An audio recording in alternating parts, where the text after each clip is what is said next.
estaban abriendo para los europeos, o que estaban abriendo los europeos, no siempre de manera amistosa, generalmente nunca de manera amistosa. Pero lo cierto es que eso estaba aportando, obviamente, material, y material absolutamente imprescindible, material para hacer cosas, no solamente para conocer, para hacer un libro, sino para proceder a partir de eso, para utilizar eso, para hacer de la comunidad científica una productora de conocimientos que sirvieran a su vez para la acción, para una práctica específica, ya sea el cultivo de nuevas plantas, ya sea el aprovechamiento de nuevas variedades, ya sea la hibridación.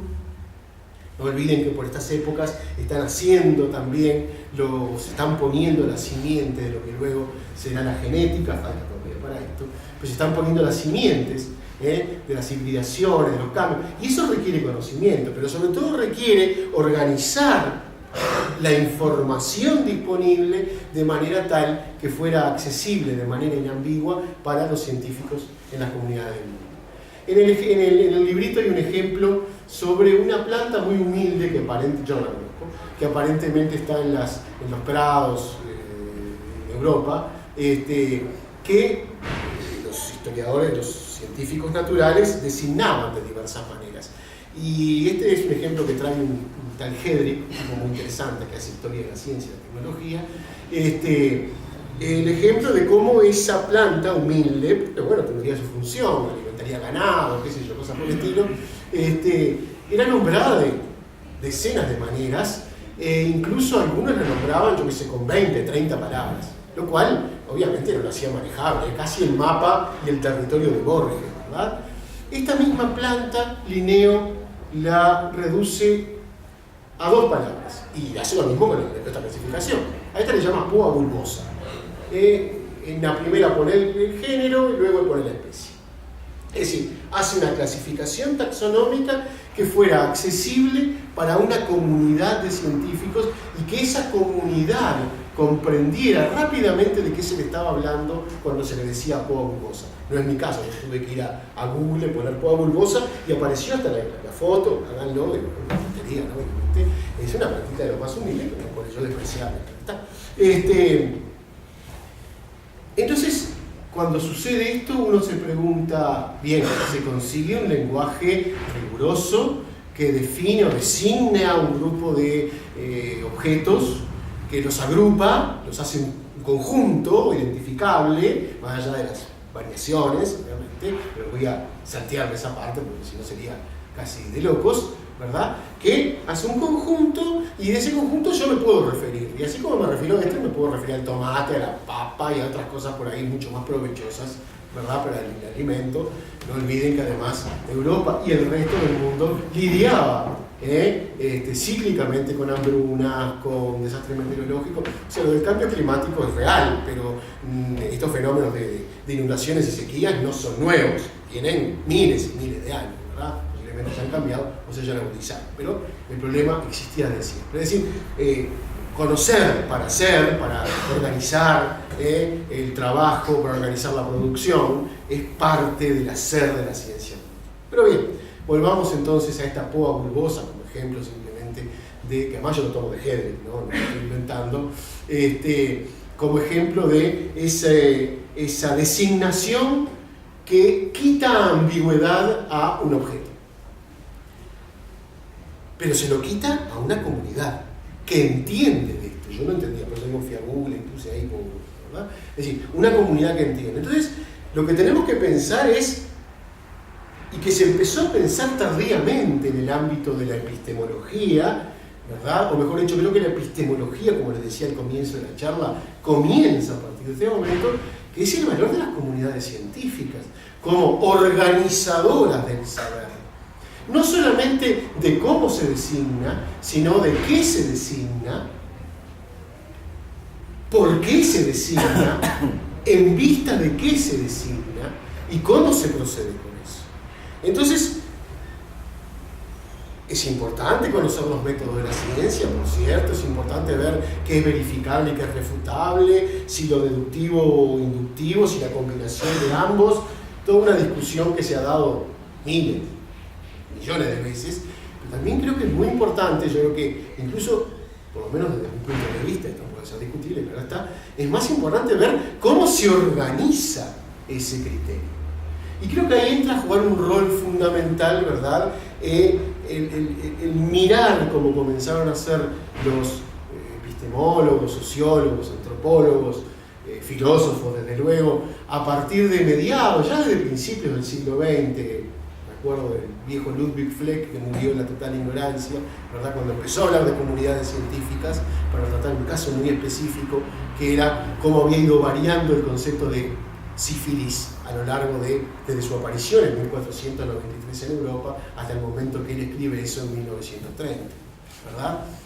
Y cómo ese cambio de conceptualizaciones estaba dado en un contexto comunitario. Fleck pasa totalmente desapercibido, es absolutamente la antítesis de un bestseller.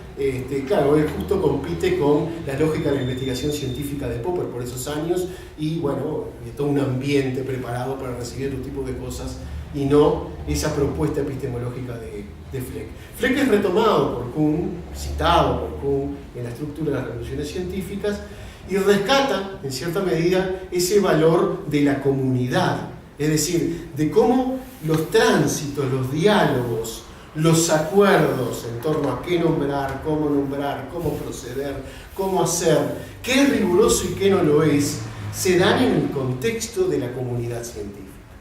A esto se le llamó giro histórico, a esto se le llamó giro lingüístico, yo prefiero llamarle giro político, con todas las palabras, pero político en el sentido de polis, en el sentido de organizar la gestión del conocimiento, ¿verdad?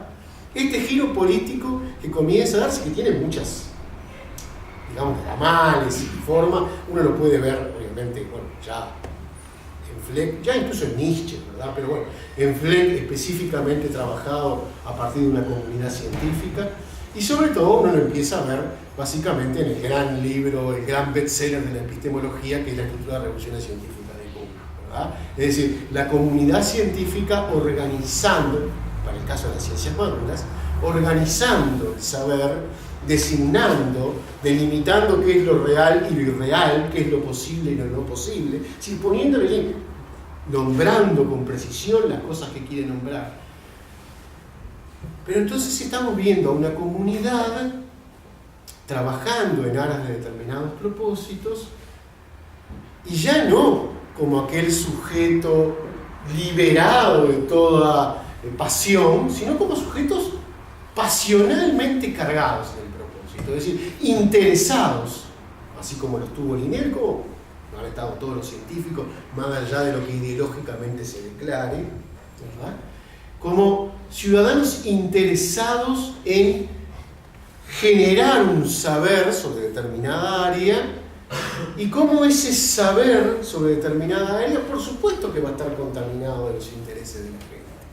Y no solo de los que forman parte de la comunidad, porque a la comunidad científica hay que insertarla en una comunidad cultural más amplia y hay que insertarla en un sistema político más amplio, que es, por ejemplo, lo que Kuhn dejó en el debe, por razones que se han comentado, discutido, pero no viene el caso ahora, ¿verdad? Y que otros lo hicieron, como por ejemplo Fleck, o incluso Feyerabend, a su manera, un tanto, digamos, de francotirador, ¿verdad? Es decir, de alguna manera, ver cómo la comunidad científica es una comunidad de intereses en el contexto de una sociedad con intereses. Porque además las comunidades científicas, sobre todo las comunidades y la institucionalidad científica a partir del siglo XIX y básicamente a partir del siglo XX, es una institucionalidad científica cara y que no se genera espontáneamente. Si en sus orígenes con la Royal Society en Londres o la Società dei Lincei en Roma, orígenes de las primeras sociedades científicas, primero la Società dei Lincei por poco tiempo de la Royal Society en Londres, ¿verdad? Era de alguna manera espontánea, vinculaba intereses de individuos que estaban enfocados en determinados proyectos. Luego de esa primera etapa, la institucionalización de la producción del conocimiento científico está organizada. El conocimiento se organiza de muy diferentes maneras. Claro, está organizaciones estatales del conocimiento, es el caso francés, por ejemplo, que luego de la revolución, incluso durante su propia revolución, organiza los Polytechnics, ¿no? Las escuelas politécnicas, en aras de la producción de un saber que fuera necesario y útil para ese proceso revolucionario, y en medio de un bloqueo político. Está el caso de Alemania en el siglo XIX, donde hay una organización estatal del saber, y después variaciones. En Inglaterra siempre fue un caso muy particular, hay una especie de organización mixta, muy dejada a, digamos, los gentlemen, con su capacidad de organizar. En Estados Unidos, bueno, en fin, muchas diferencias, ¿verdad? Pero en todos lados la organización no es espontánea de los propios sujetos, sino que es, o meramente espontánea, sino que la espontaneidad de individuos vinculados o relacionados con procesos similares e intereses similares vienen cubiertos por una institucionalidad que varía, pero que tiene una forma, al final una forma muy común, y es la creación de los institutos de investigación y desarrollo de determinado tipo de saberes. Ahora estoy refiriéndome a I+D, pero dentro del contexto solamente de la ciencia, ¿verdad? No estoy todavía poniendo, ni sé si voy a poner hoy, el contexto tecnológico. Investigación y desarrollo en el contexto de la ciencia. Organizar el conocimiento. ¿Qué significa organizar el conocimiento? Dotar a los investigadores de esa institucionalidad que les permita trabajar, ser asalariados. El científico pasa a ser un asalariado. Lo somos quienes hacemos esto, ¿verdad? Ya no es por la libre, ya no es por pura vocación. Digo, obviamente tenemos la vocación, muchos tenemos la vocación, pero no es por pura vocación, ni es con medios propios, que muchos no tenemos, sino que somos asalariados, ¿verdad? En instituciones que nos imponen determinadas condicionantes, más laxas, menos laxas, más rígidas, menos rígidas, pero donde, teniendo en cuenta esa enorme variabilidad de cuestiones, ¿verdad? De todas maneras, digamos, el interés de por qué organizar el conocimiento, ¿verdad? Es palpable, es tangible prácticamente. Organizar el conocimiento, ¿para qué? No es casual, por ejemplo, y esto es un dato que ustedes todos conocen, ¿verdad? Que las ciencias naturales, o las llamadas ciencias naturales, se hayan organizado, o el saber se ha organizado muy anteriormente en las ciencias humanas y sociales. Tenemos que esperar a la segunda mitad del siglo XIX para que aparezcan las primeras institucionalizaciones en ciencias humanas y sociales, básicamente el influjo de la sociología, la antropología, la economía, ¿verdad? La historia tiene la historia como disciplina tiene toda una historia aparte, pero, es decir, ¿por qué? Porque era un saber necesario para los estados centrales fortaleciéndose. Era un saber que era necesario organizar para atender determinados propósitos.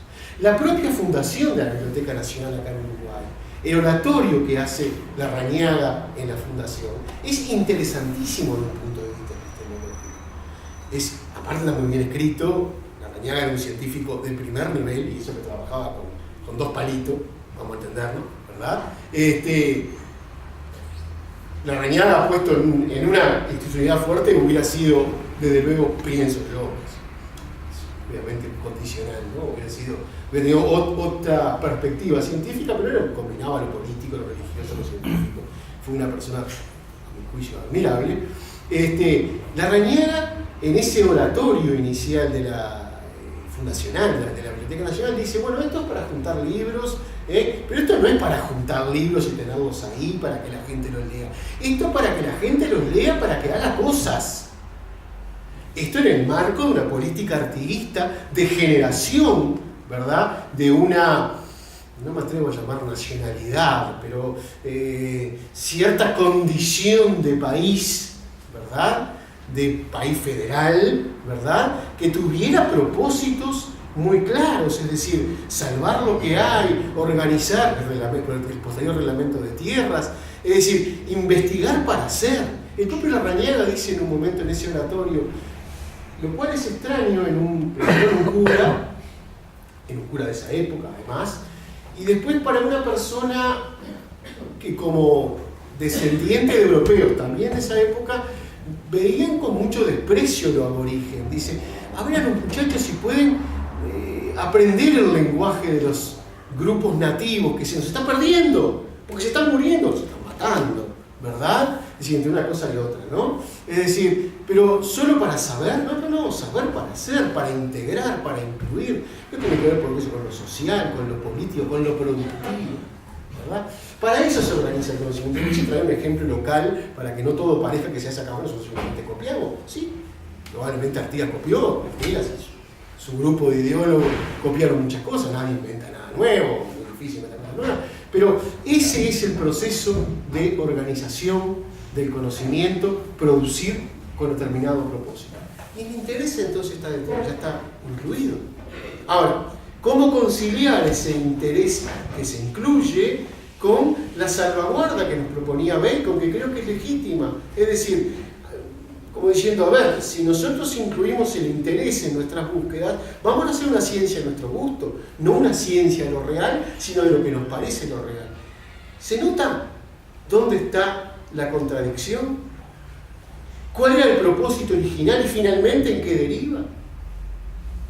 Pero deriva en lo que no tiene más remedio que derivar, porque somos individuos situados históricamente y dotados, obviamente, de interés, o sea, plenamente pasionales. Podemos domesticar nuestras pasiones en algún sentido, pero apenas, ¿verdad? Y entonces, ¿cómo conciliar una cosa con otra? Pero sobre todo la otra pregunta, ¿cómo, pese a que el interés, más allá de los discursos ideológicos de que hay que quitarlo, hay que sacarlo? Me acuerdo cuando hacía filosofía en el liceo preparatorio, yo soy tan viejo que hacía preparatorio todavía, tenía un profesor de filosofía al que no voy a nombrar, pero que detesto enormemente, falleció, ¿ya? Esa gente que te hace perder el gusto por la filosofía. Es extraño, después hice filosofía, pero son esas cuestiones de la vida. Pero creo que al resto de mi clase se la hizo perder definitivamente.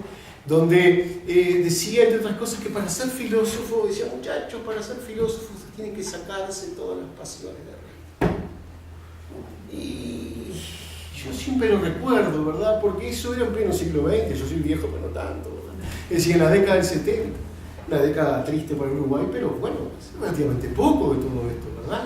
Y quedan 5, entonces se puede ir directamente a Galo. Entonces, me refiero, ¿cómo conciliar el interés de lo comunitario, el interés que se ve, ¿verdad? El interés que viene de lo político, en generar comunidades fuertes para producir, ¿verdad? Aquello que se detecta como estratégicamente necesario. En el trabajito también incluyo cuando, y creo que es el elemento más notorio y el que hoy contemporáneamente nos rodea, cuando el presidente Roosevelt, poco tiempo antes de su muerte, el presidente norteamericano Franklin Delano Roosevelt, le manda una carta a Vannevar Bush, científico notable estadounidense, a ver cómo ya estaba terminando la Segunda Guerra Mundial, ya se percibía que terminaba la Guerra Mundial, pero junto con eso se estaba percibiendo de que el desarrollo científico-tecnológico había sido decisivo en ese conflicto, como lo había sido en la Primera Guerra Mundial y anteriormente también. Pero acá se percibía como decisivo. Y a su vez Estados Unidos estaba definitivamente tomando el liderazgo como potencia, que llegó a compartir durante bastantes años con la Unión Soviética, ¿verdad? ¿Cómo hacer, cómo crear un sistema científico, cómo organizar el conocimiento de manera tal de apuntar a aquellos objetivos estratégicos que se planteaba Estados Unidos como nación? Y de ahí nace toda una corriente que se emplea mucho en estudios sobre ciencia, tecnología e innovación, que son los sistemas nacionales de innovación, ¿verdad? Y cómo a partir de este momento, ¿verdad? Y la ANI es un proyecto similar para generar un sistema nacional de innovación. Tardío, pero tiene esas características. La ANI es la Agencia Nacional de Investigación e Innovación, digo, por los compañeros que no lo sepan, de reciente creación, tiene 10 años, ¿no? Así. Cómo, digamos, generar esos sistemas de investigación en vista a digamos, una estrategia muy precisa para un desarrollo nacional muy precisa, ideológicamente guiado, y sin embargo sin que pierda rigor el conocimiento científico. Si nos atenemos a lo que decía Bacon, el rigor se perdería con la aparición del interés. Sin embargo, acá aparece el interés totalmente desnudo, da lugar a lo que se llamó la Big Science, lo que se llama la Big Science, ¿no? Los grandes proyectos nacionales de desarrollo e investigación, por ejemplo en Estados Unidos, y luego en su pugna, en su guerra fría con la Unión Soviética, la carrera armamentista, la carrera espacial. El desarrollo de otra índole, luego del 52, cuando Watson, Crick y Franklin consiguen el premio Nobel con la arena recombinante, todo un sistema nacional de innovación en torno a ese hallazgo. Ahora, hace poco, acaba de comentar el vicepresidente de los Estados Unidos, ya en la puerta de salida de su mandato, de generar un sistema nacional de investigación con muchos recursos directamente abocados al combate del cáncer. Es decir, hay intereses muy precisos. ¿Cómo esos intereses se articulan con una ciencia que busque lo real sin esas prenociones? Y no, se articula porque precisamente, y es un poco la conclusión a la que yo quiero arribar, por eso ya estoy terminando, es que es precisamente el interés lo que vivifica la producción de conocimiento científico. Y acá ya digo directamente producción de conocimiento científico-tecnológico, porque es, a mi juicio, hoy por hoy al menos, es indiscernible una cosa de la otra. Si bien puede haber institutos separados, creo que a la postre confluyen y cada vez con más fuerza, ¿verdad? Y como, digamos, ese interés es justamente lo que le da rigor, pero claro, le da un rigor sesgado por ese interés. Y acá tenemos que volver, y siempre volvemos, por lo menos muchos de nosotros siempre volvemos al viejo común, ¿verdad? Es decir, cuando decía la ciencia no es menos buena, no decía esto textualmente, pero más o menos la idea que yo recojo, la ciencia no es menos buena porque tenga una matriz disciplinar, el famoso paradigma, sino que en todo caso es muy buena dentro de esa concepción. Y luego se verá qué pasará. Pero acá yo estoy tomando resultados. Uno en algún momento plantea, a ver, si ustedes querrían, cuando se lo acusa de irracional, todas esas cosas que se lo acusan, ¿verdad? Dice, pero a ver, ¿qué es lo que ustedes quieren? ¿Una ciencia enfocada, que arroje resultados pragmáticos, o sea, pragmática en sus resultados, o quieren esa especie de discusión permanente, muy enriquecedora sin duda, pero que conduce, como él mismo nos sugirió, más allá de que estemos de acuerdo con Kuhn, no vamos a discutir Kuhn, ni tengo tiempo, me va a matar Pablo, ¿verdad?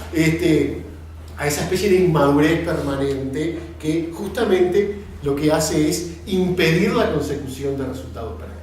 Entonces, el interés es lo que hace riguroso a la ciencia, pero riguroso de una manera sesgada. No es el conocimiento de la realidad a lo que nos conduce, sino a de una determinada realidad, y es aquella realidad a la que nos vemos impulsados de acuerdo a los intereses que perseguimos. ¿Esa es buena ciencia? Bueno, esa es una discusión que en todo caso queda abierta, no la puedo resolver, ni ahora ni dentro de 20 años, pero digo, en todo caso es la pregunta que ha planteado. No es simplemente decir esto es lo que hay valor, ¿verdad? Sino esto es lo que hay, pero esto tiene una historia, obedece a unos propósitos y tiene ciertos resultados, buenos y malos, ¿verdad? Ese interés segmenta la realidad, manufactura